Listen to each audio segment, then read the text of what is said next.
사실 푸바오는 뭐 우리나라에서 태어났잖아요. 그러니까 아무리 뭐 대대로 수찬 쪽에 살았다 하더라도 많은 푸바오 팬들도 못 보게 되고 또 사육사님도 또 못 보게 되고 그러면 약간 향수병 같은 게 걸리지 않을까 걱정하는 분들도 많은데 그 동물도 대나무 먹어봐도 이거 하동만 아 그렇네. 그럴 수 있겠다. 아 이게 맛이 완전히 달라지는 거야. 한국산 아니잖아 이거. 이런 느낌. 아니 샹샹이라고 아까 예, 얘기했던 일본. 되게 유명한 영상 같은 게 있어요. 근데 샹샹이 아, 그거. 대나무를 막 먹고 있는데 어디 일본 관광객들이 거기서 뭐 샹샹 있다고 막 일본어로 뭐라고 얘기를 하니까 이걸 먹다가 멈췄어. 이거 딱 멈춰요. 그 귀가 쫑긋해져요. 어.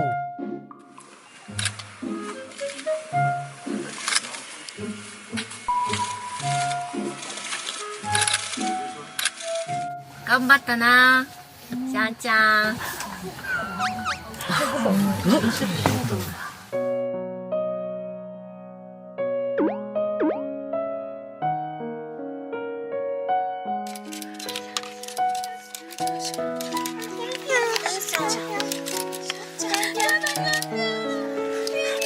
자기가 듣던 어릴 때 들었던 그 일본어구나.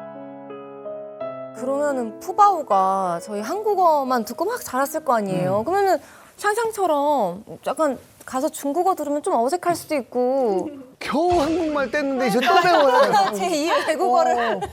그 뭐 한국어 소리도 다를 수 있지만 우리가 또 문화마다 제스처가 조금씩 다르잖아요. 그러니까 일본에서는 아리가또 고자이마스 뭐 이런다라고 한다면 뭐 한국 사람들의 경우에 그 사용하는 표정이나 제스처, 중국 사람들이 사용하는 게 다 다를 수 있는데 그러다 보니까 뭔가 사육사님들을 볼 때나 주변의 사람들이 날 대하는 부분에 있어서 판다가 인지하기에는 이 신호들이 전혀 다른 방식의 소통 방식이라서 적응하는데 조금 더 시간이 오래 걸릴 수는 있고 한국 관광객이 정말 온다.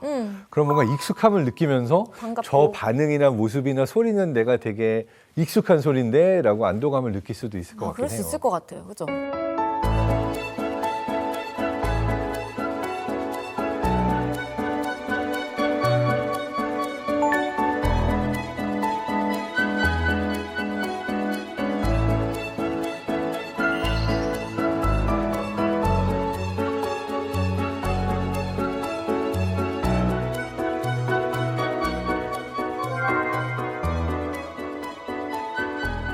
그래서 이제 많은 사람들이 저한테 가끔 물어보더라고요. 그래서 푸바오 다시 올 가능성이 있냐.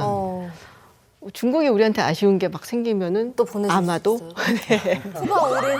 뭐다 그럴 이제 수도 뭐, 있겠죠. 뭐 아기 낳고 그런 다음에 좀 이제 나이가 먹게 되면은 그러면 혹시 뭐 정말 아쉬운 게 생기면은 보내줄 수도 있는데 그래서 저는 이 동물을 정말로 사랑한다면 그 동물이 자연 상태에서 살 수 있는 지구를 사랑해 주는 게 맞다라고 생각을 해요. 푸바오도 지금은 쓰촨성에 있는 지역으로 돌아갔지만 사실은 그곳의 자연 환경이 잘 보존돼서 계속해서 그곳에서 번식하고 잘 살 수 있도록 기원해 주는 게 그 동물을 위해서 가장 좋은 사랑하는 방법이 아닌가 그런 생각이 들어요. 저도 비슷한 생각을 사실 갖고 있습니다. 동물원을 보면 약간 불편한 느낌도 있거든요. 동물원에 물론 순 기능도 있고 멸종 동물들을 보호해야 되는 어떤 그런 것도 있고 또 과학교육 아이들한테 자연에 대한 친밀감 이런 걸 줄 수도 있죠. 근데 동물원에 있는 그 동물 중에 80%는 멸종위기 동물이 아니에요. 그렇죠. 그러니까 사실은 또 다른 이면도 있지 않을까 이런 부분을 짚을 필요가 있을 것 같아요. 저는 약간 반대로 동물은 편을 조금 드는 얘기를 조금 하면 사실은 판다 같은 경우에 특히 70년대 판다 외교의 중요한 수단이 될 수 있었던 게 그때만 해도 판다가 정말 멸종 위기종이다.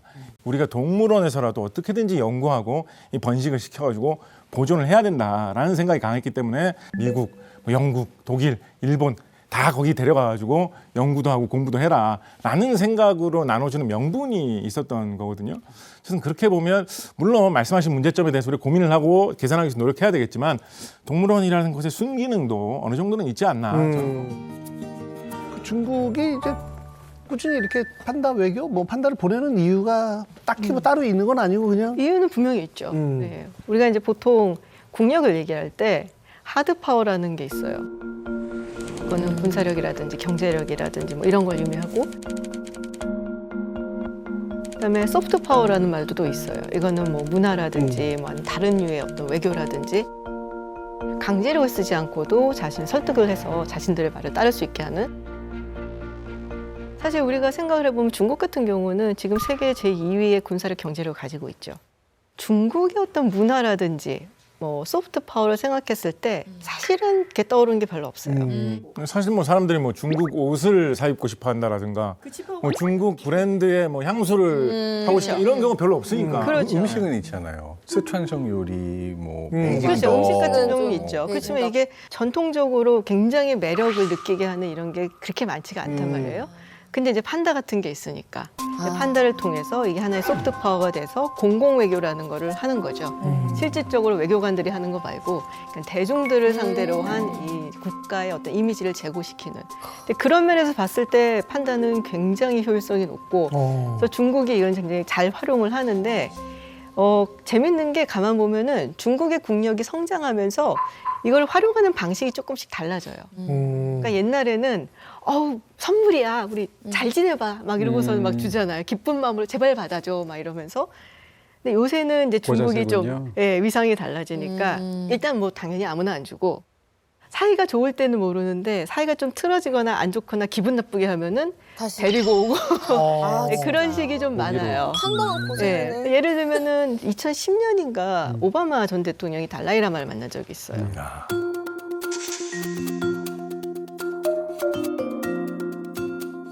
아주 격하게 반응을 했죠, 중국에서. 맞아요. 그래서 바로 반환을 진짜? 해가고. 미국 같은 경우 사실은 판다를 제일 많이 갖고 있었어요. 한 9마리 정도를 제가 우와. 기억을 하는데 이제 사이가 안 좋잖아요. 요새 미국하고 중국하고 뭐 경쟁하고. 보통은 연장 계약을 하는데 안 하고 이제 데리고 와라, 소환하고.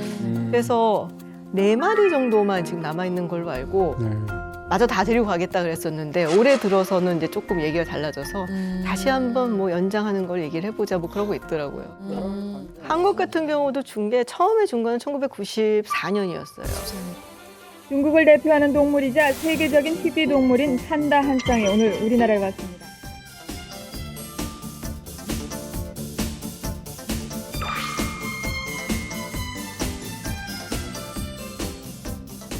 근데 그러고 나서 우리가 외환 위기가 있었잖아요. 그러니까 이제 관리하기가 힘드니까 도로 보냈고 2016년에 아이바오 러바오가 왔거든요. 근데 한국하고 중국하고 가장 관계가 좋고 국빈 방문 서로 하고 이럴 때가 2014년, 15년 고즈음이었어요. 근데 그런 이유가 있었고 되게 재밌는 케이스가 뭐냐면 대만 같은 경우는 중국이 주겠다 그랬는데 안 받았어요, 처음에. 지금은 이제 받았는데 2006년에 대만 측에다가 중국이 판다를 준다. 근데 판다 이름이 탄탄하고 위안위안이에요. 근데 중국어로 탄위안을 하면 가족이 서로 모인다, 재결합한다 이런 뜻이 있다는 하나의 거예요. 중국으로. 네, 그러니까 이제 대만 입장에서는 듣고서는 무슨 속셈인지 알겠다. 개명하면 안 되나? 북한에서 호랑이를 보내줬는데 한 마리는 적하고 한 마리는 통일이. 맞아. 하루가. 적화는 안 받고 통일만 받으면 되잖아요. 네, 그래서 안 받았는데 그때 이제 민진당 정부였거든요. 근데 2008년에 정부 바뀌고 이제 받았죠, 국민당 정부. 그 판다 외교가 사실 좀 뭐 그런 약간 뭐 소문 같은 이야기인데 그런 얘기 들은 적이 있습니다. 판다가 이제 중국에서 선물로 일단 가는 거니까 중국에서 어느 정도 좀 이렇게 생각을 하고 있는 나라에 가거든요. 그러니까 국제적으로 투자하시는 분들이 판다가 중국에서 갔다, 이 나라로 갔다라고 하면 이 나라 경기가 이제부터 좀 잘 되겠구나. 그 나라에 투자하자. 판다 보고 투자하면 좀 돈 잡을 수 있다. 뭐 이런 식의 또 소문 비슷한 이야기도 뭐 있었던 것 같아요. 중국하고 사이가 안 좋으면은 판단을 안 보내주니까. 안 보내거나 데리고 오거나. 중국 경제가 한창 좋을 때는 그런 식의 이야기도 있었죠. 근데 판다 외교라는 말도 있잖아요. 뭐 그 말은 언제부터 나왔던 거예요? 사실 이제 중국이 판다를 선물로는 많이 줬어요. 옛날에도. 뭐 지금 기록으로 남아있는 걸 보면은 당나라 시절에 7세기쯤에 그 유명한 악녀 측천무후가 일본에 백곰을 보냈다. 뭐 이런 기록이 있는데 그게 아마 이제 판다가 아니겠냐. 뭐 이렇게 얘기를 하고 있고 41년 같은 경우는 그때 이제 중일 전쟁을 하고 있었으니까 그때는 이제 중국 본토를 이제 중화민국 국민당 정부가 차지를 하고 있었고 미국이 많이 도와줬단 말이에요. 그러니까 뭐 장제스 그리고 숭메이랭 여사가 판다를 보내기도 했었죠. 본격적으로 그걸 쓰기 시작한 거는 이제 1972년 같아요. 그때 이제 기억들을 하시면은 대땅뜨라고 있었어요. 이제 냉전 시기에 소련하고 미국하고 중국이 있는데 이제 소련하고 중국하고 사이가 안 좋아지니까 미국이 이제 그 틈새를 파고 들어가면서 우리 잘 지내보자 하고 중국하고 손을 잡죠. 그래서 1972년에 이제 닉슨 대통령이 중국을 방문해서 마오쩌둥을 만나고 그걸 우리가 대땅뜨 얘기를 하는데 근데 그때 만찬장에서 이렇게 딱 밥을 먹는데 닉슨의 부인이죠. 팻 닉슨 여사가 이렇게 밥을 먹다 보니까 담뱃갑이 하나 있었대요. 근데 중국 담배 중에 판다라는 담배가 진짜 있어요. 덩샤오핑이 되게 좋아했던 담배라고 그러더라고요. 근데 그걸 보고서는 그 앞에 이제 판다 2마리가 그려져 있으니까 또 팻 닉슨 여사가 동물에 굉장히 관심이 많은 사람이거든요. 그래서 보고서 너무 귀엽다고. 그러니까 마오쩌둥 옆에서 하나 드릴까요? 그러니까 이 닉슨 여사는 담배요? 그랬더니 그랬더니 마오쩌둥이 담배 말고 판다. 그래서 판다가 미국으로 가게 됩니다. 네. 그러면서 대땅뜨 뭐 판다 외교 막 얘기가 나오고 그해 10월에 또 일본하고 중국이 수교를 해요. 72년 10월에 일본과 수교하니까 또 판다 보내주고 그러니까 이제 막 영국도 우리도 막 우리도 보내줘 막 그러니까 보내줘요. 근데 그때 그냥 선물로 준 거예요. 그래서 이제 84년부터는 선물로 그냥 주는 게 아니라 임대로 보통 이제 한 10년 정도 해서 임대로 주고 뭐 자기네들이 그냥 뭐 관계도 괜찮고 마음에 들고 하면은 뭐 그때 계약 당시에는 연장해주고 막 주고 했구나. 그럼 네. 제일 많이 준 나라가 혹시 있나요? 지금 제일 많이 갖고 있는 나라는 일본이고요. 사실은 그때 당시에 그냥 선물로 많이 준 나라로 치면은 북한이 되게 많이 줬어요. 네, 65년부터 한 80년 그 사이에 북한이 한 5마리 선물을 받았다. 근데 그 이유는 이제 말씀드린 대로 중국하고 소련이 50년대 말부터 사이가 안 좋아지고 그리고 이제 69년 이럴 때는 국경 분쟁도 있고 하니까 니네 우리 편 할래? 약간 이제 그런 의도가 있었죠. 그래서 이렇게 판다 공세를 막 했는데 안타까운 거는 그 판다들이 어떻게 뭐 폐사를 했는지 이런 게 잘 안 나와 있어요. 아마도 북한이 좀 경제적으로도 힘들고 하니까 관리를 잘 못하지 않았을까. 그 이후로는 안 주죠.